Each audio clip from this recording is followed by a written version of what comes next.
we would go to the next session, which is equally interesting and also some very pertinent and very common topic. And to deliver that, we have none other than Dr. Shamasunder Acharya. I think you're my friend, and really we are, he's been really instrumental in getting all these going, and really his hard work, and really it's been means we have no words to thank him for all the effort he has taken. So he is adjunct faculty, associate professor, University of Newcastle, Australia, and he is the clinical director of GNS Diabetes. He is the senior staff specialist in medicine, general medicine, and endocrinology in John Hunter Hospital, Hunter, New England Local Health District. And he would be talking about something which is not very commonly discussed, but it is a very, very common problem, which we have already seen. There have been publications in annals last year which have shown that probably the endocrine hypertension is quite common among hypertensive patients. And if you see the burden of hypertensive patients, that's huge. Even estimated 10-15% prevalence in resistant hypertension is a huge burden.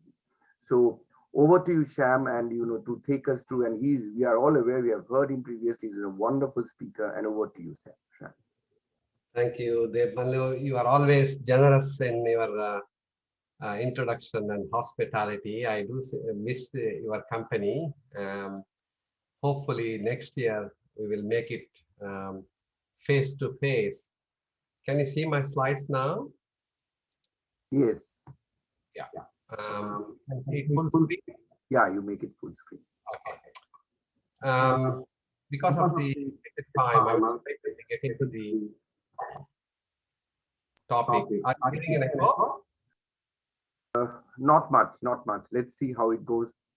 Okay, maybe I'll reduce my microphone, the speakers.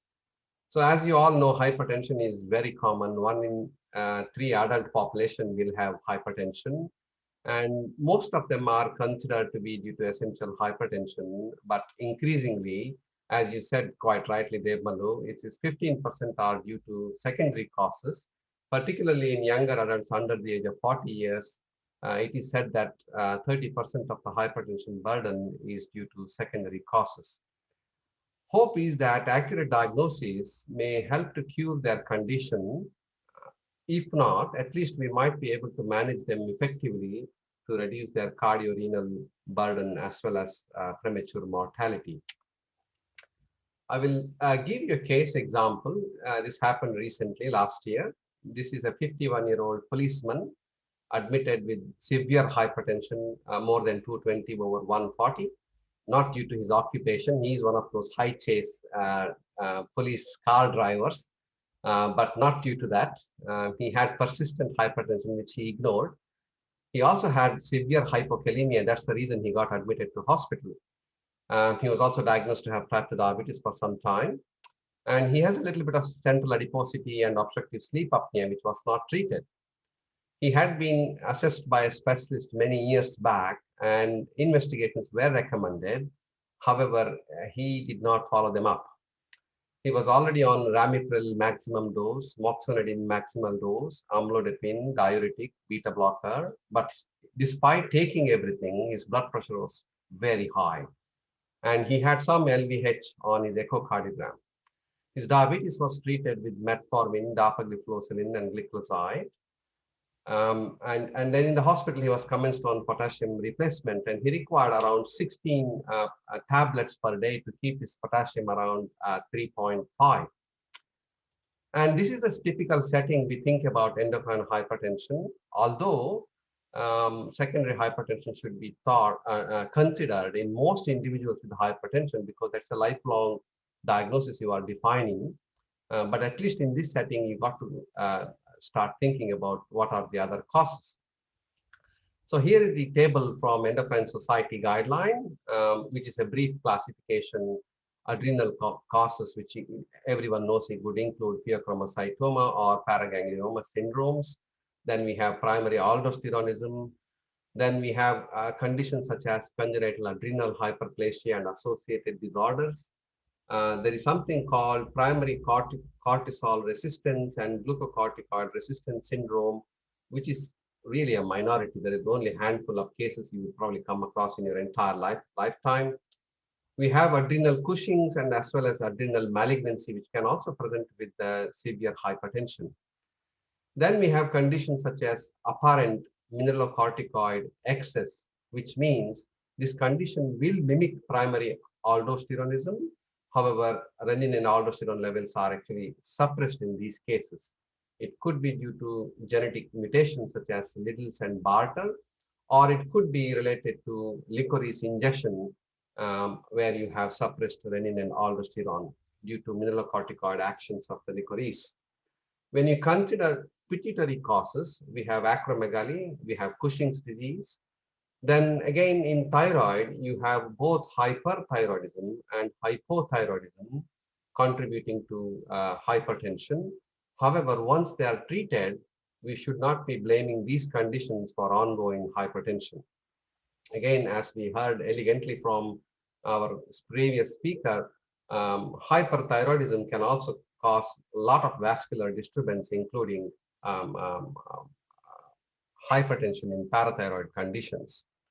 Then we have to remember renovascular causes, whether it is fibromuscular dysplasia or atherosclerotic renal artery stenosis.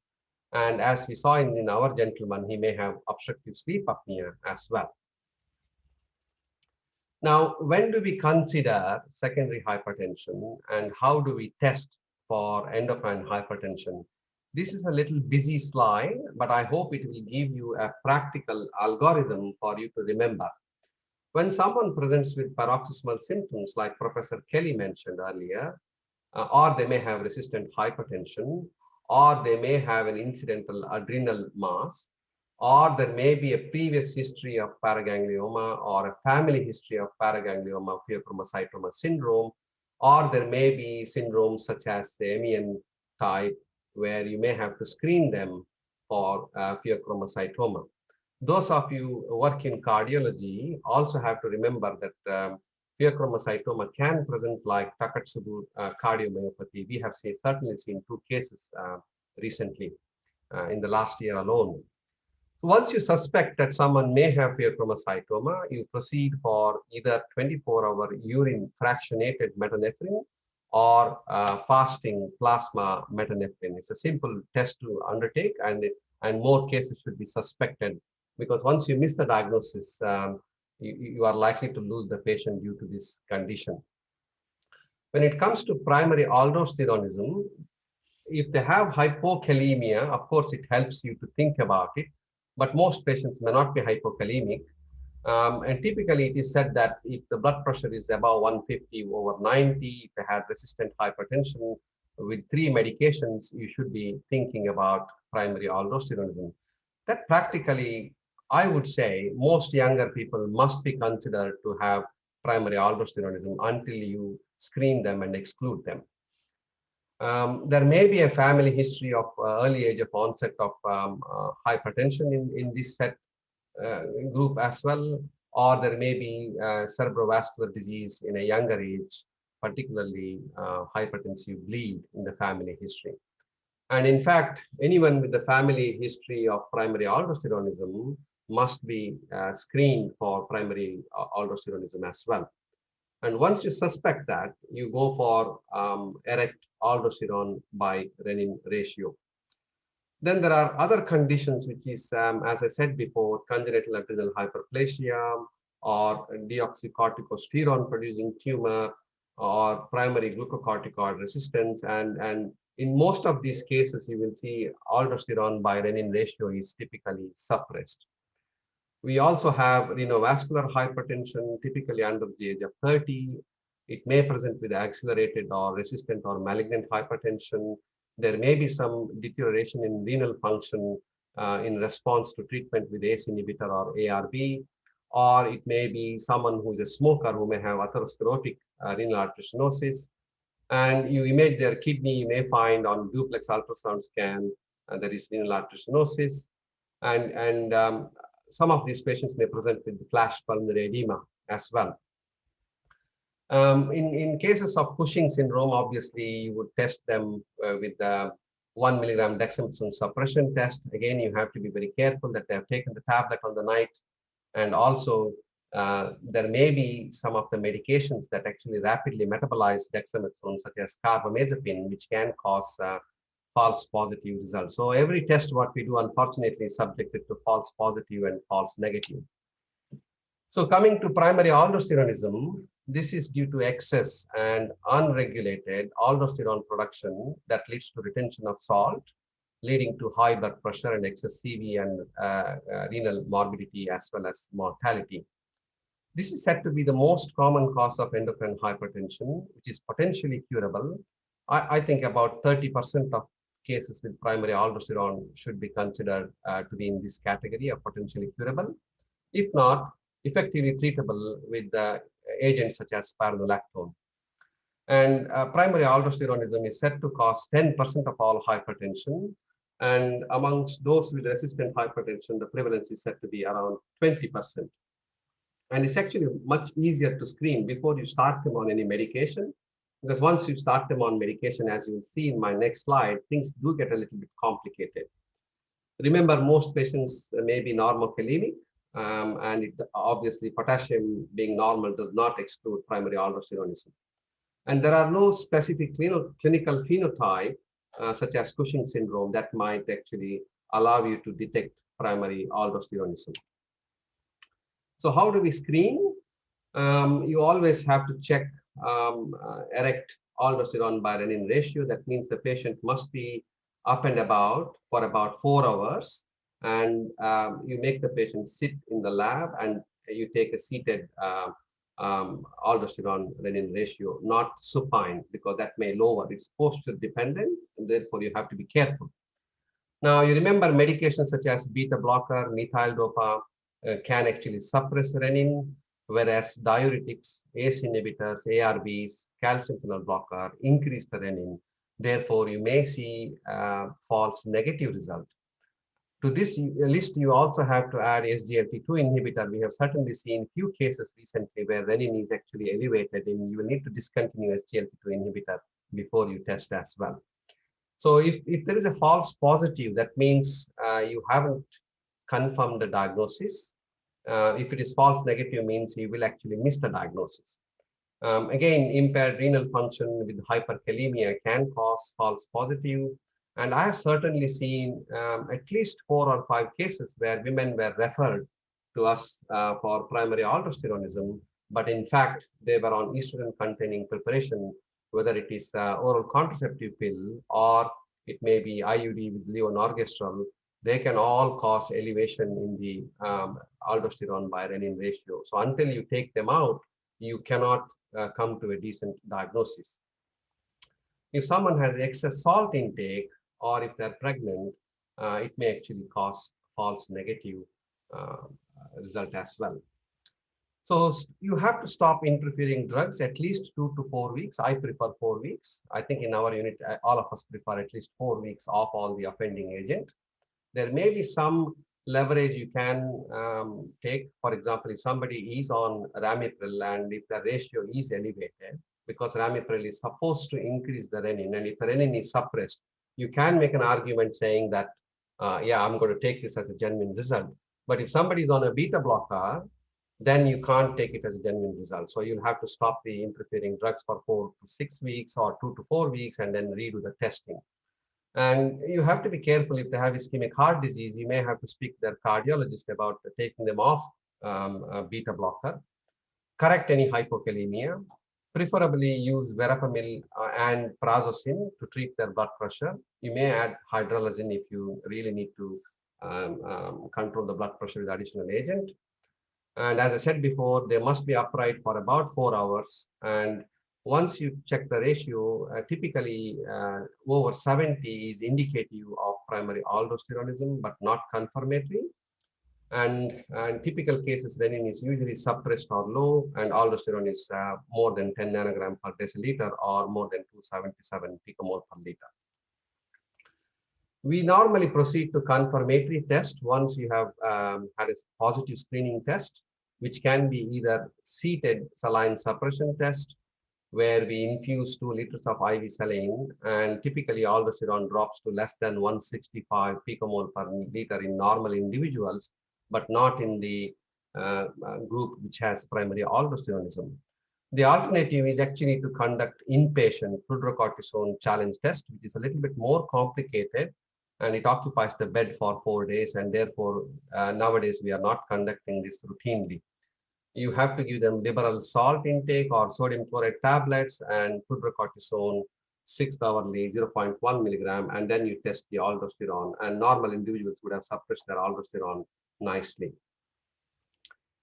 Management of this condition would include laparoscopic adrenalectomy where possible. If not, you would go for medical treatment with spironolactone or amiloride or eplerenone, depending on cost and convenience. Now, coming back to our patient, we stabilized his potassium levels, and we had to commence him on metformin and insulin to control his blood glucose levels. He was in the hospital for a long time, and his prazosin went up to 18 milligrams and verapamil 240 milligrams, and he also needed almost 3 hourly hydralazine to keep his blood pressure down. Now, this is his CT adrenal, and his renin was suppressed 0.8, aldosterone was 706, so his ratio was 883.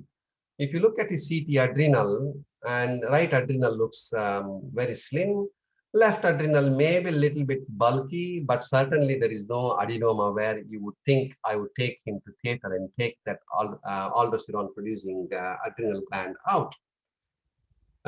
Therefore, it makes it a little bit complicated. Whether you leave him on lifelong spironolactone and he's already requiring 18 milligrams of prazosin, and we are barely controlling his potassium levels. So it became very complicated. Meanwhile, we also excluded pheochromocytoma and Cushing syndrome, although they were unlikely. We have to do this, so we did that. So next consideration was to go for adrenal vein sampling.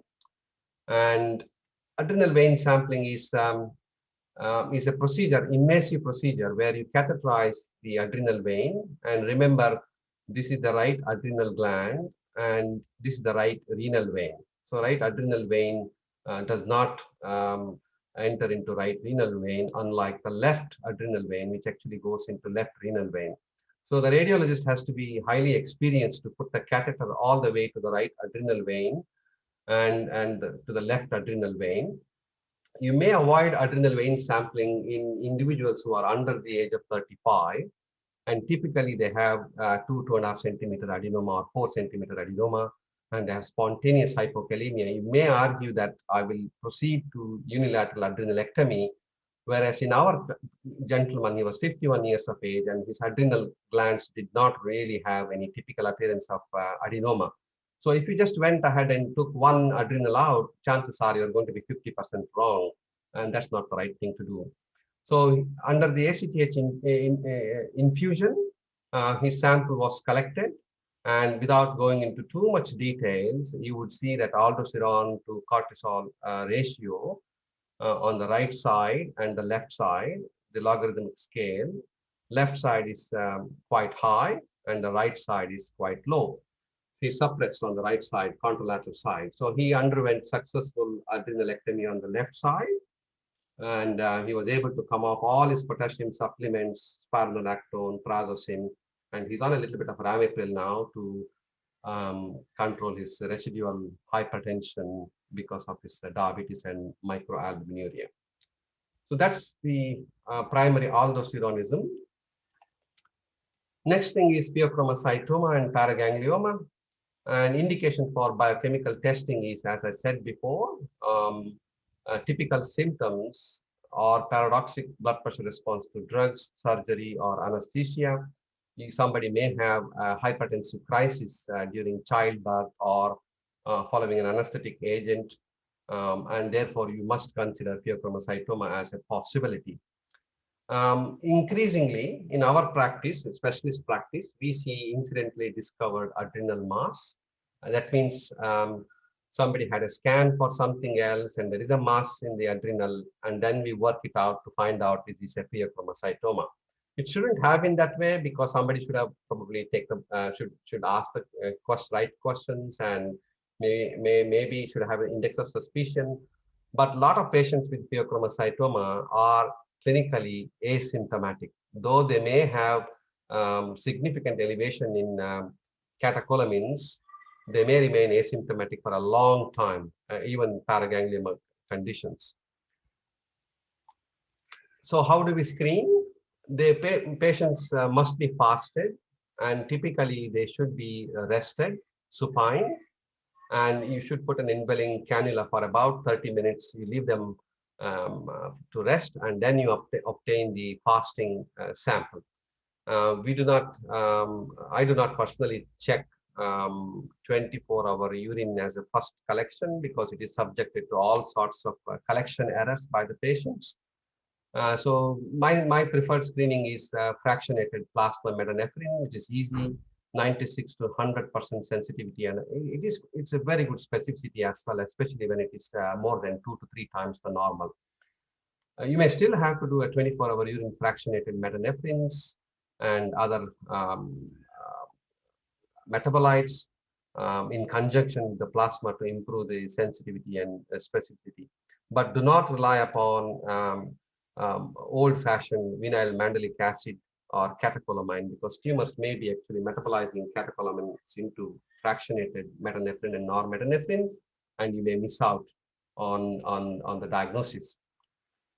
Again, coming back to this is one of the very important slides we will need to consider is the interfering medication or supplements. A lot of medications can increase may cause false positive results. Tricyclics, such as amitriptyline, is typically can increase the normetanephrine, both plasma and urine. Antipsychotics can do the same. Buspirone can do all of the can affect all of them. MAO inhibitors are also known to affect both plasma and urine. Sympathomimetics, even such as pseudoephedrine, can actually affect the results. Of course, cocaine, levodopa, the drugs used in Parkinsonian conditions can screw up all the results. Labetalol can actually affect urine results. Methyl dopa may affect both. Sulfasalazine can also affect. And patients take variety of supplements, and including dexamphetamine and all those things can actually affect. So thorough history must be taken. Otherwise, you will be proceeding for extensive investigations, which is misleading. So once you have confirmed plasma metanephrine is more than 3 times the upper limit of normal, or urine is more than 2 times the upper limit of normal, you confirm the diagnosis. You do not need any provocative test or suppression test. You then proceed with the adrenal CT or MRI and consider gallium-68 dotatate PET scan. And if this is not available, go for MIBG scan. So management would include alpha blockers such as phenoxybenzamine. You start 10 milligram twice daily, and you build it up all the way up to 1 milligram or sometimes maximum 2 milligram per kg body weight. If phenoxybenzamine is expensive or not available, then you use prazosin. But both of them can cause side effects such as stuffy nose and postural hypotension, as well as reflex tachycardia. And you got to advise the patients to liberalize their salt intake because they're vasoconstricted due to alpha stimulation, and liberalize their fluid intake.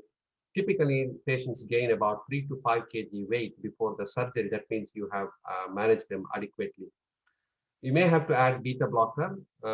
Some anesthetists have preferences which one they want. So I always ask their anesthetist which one he prefers, short acting, long acting, because he may want to have a little bit of flexibility on the theater to give short acting beta blockers. And if you heavily give them beta blocker, it could compromise. And never ever start beta blocker first before starting alpha blocker. Otherwise, there is at least a theoretical possibility of precipitating pheochromocytoma crisis. You must achieve blood pressure less than 130 and 80 prior to surgery, and pulse rate should be typically less than 80. And you take out the adrenal, which is the culprit gland, or the paraganglioma where it is localized. and post-operatively stop all antihypertensives and watch out for fluid loss and hypotension, which can be quite tricky in these patients. I'll just give you an example. This gentleman came to see me because his brother is a patient of mine with the prolactinoma, and his mother is also a patient of mine with hyperparathyroidism. So I've been telling them long back, before this gentleman comes, to think about SDHDB mutations, but family were not that keen at that point. And poor fellow, this man comes with, again, very severe hypertension, and you would see his chromogranin A is elevated, and plasma norepinephrine is 14,000, and urine noradrenaline is 26,000. And this is his gallium-68 total scan showing a massive right adrenal lesion, and he's also got 2 para-aortic lymph nodes. In fact, he also had rib involvement. So he was treated with phenoxybenzamin. He required up to 140 milligrams per day to control his blood pressure. Then I added some metoprolol. He also needed prazosin and ramipril. Eventually, he underwent successful adrenalectomy, where we were able to stop all his antihypertensives, and he got cured from his diabetes, which is clearly was caused by his pheochromocytoma. We also subsequently removed his para-aortic lymph nodes, and his rib was resected. Until today, he remains free from any disease. So then eventually we got the family to have the SDHDB mutation screening, which was positive. And at least now I have 15 of his family members coming to see me for this condition, where I have to screen all of them every year for pituitary conditions, parathyroidism, as well as pheochromocytoma, paraganglioma. His mother also has paraganglioma in the base of skull, and we have decided not to operate because she's 77. So that's where I will stop. I had to rush through in the interest of time, and but I'm happy to take any questions.